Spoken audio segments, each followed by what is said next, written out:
Dans le cadre de la visite à la réunion du haut-commissaire à l'emploi Thibaut Guilhuy, Béatrice Sigismo, vice-présidente du département, a assisté ce lundi 10 juillet à la visite du village Baïséa. Un partenariat est en cours d'étude afin que le département puisse accompagner le club de la Réunion dans certaines actions en faveur des entreprises réunionnaises. Ce mardi 11 juillet, le haut-commissaire à l'emploi s'est entretenu avec les institutionnels à Trois-Bassins autour de l'expérimentation à la Réunion de France Travail. En expérimentation sur le territoire de Trois-Bassins et Saint-Leu, et justement, ça regroupe un peu toutes les spécificités de la Réunion. On est sur un territoire qui est quand même en montagne, où il y a des soucis d'accompagnement parce que les gens sont confrontés aux problèmes de la mobilité, de garde d'enfants, tous des freins pour une insertion durable. Ouais. Et donc, on dira qu'effectivement, là, on est dans le cas concret de problèmes rencontrés à La Réunion, surtout pour les bénéficiaires du RSA, mais pas que. Et on est vraiment dans le vif du sujet, dans le cœur des problèmes auxquels tous les partenaires sont associés. Cette séquence a été suivie d'une rencontre avec les bénéficiaires du RSA en cours d'insertion, dont des publics R+. Un dispositif lancé à l'initiative du département à l'issue de la recentralisation par l'État du RSA en 2020. Actuellement, j'ai commencé une formation en DCG à distance. Et alors DCG, c'est diplôme de comptable et de gestion. Ouais. Parallèlement, je voulais travailler dans la comptabilité. Donc j'ai eu une offre d'emploi au début de mai avec une société de construction. Donc je suis à mi-temps avec eux.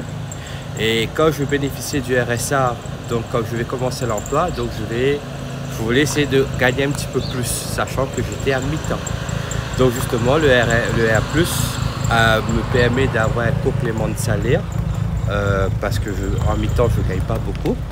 Et ça me permet aussi également de continuer ma formation à distance en étant justement salarié de l'entreprise. Ce qui ressort, c'est que vous savez, on parle des bénéficiaires du RSA, mais derrière les bénéficiaires du RSA, il n'y a pas une situation qui est équivalente. Chaque parcours est singulier, chaque situation est singulière. Ça, c'est la première des choses. Et donc, du coup, notre responsabilité au département, à la région, à l'État, à Pôle emploi, c'est d'avoir cette approche personnalisée. Ensuite, c'est du sur-mesure. Vous voyez, c'est du sur-mesure pour un grand nombre de personnes, mais chaque situation est unique. La deuxième chose, c'est que la vie peut réserver parfois des difficultés, des épreuves. Vous savez, la fragilité, c'est consubstantiel à la nature humaine.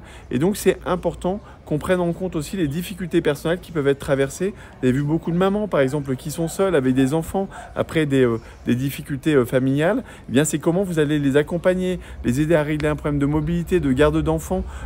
S'ils n'ont pas pu avoir un diplôme, c'est comment on va investir dans la formation pour pouvoir le faire.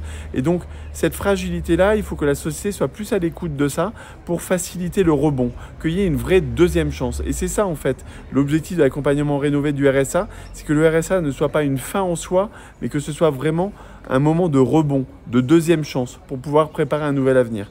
Et donc, c'est ça, moi, que je retiens.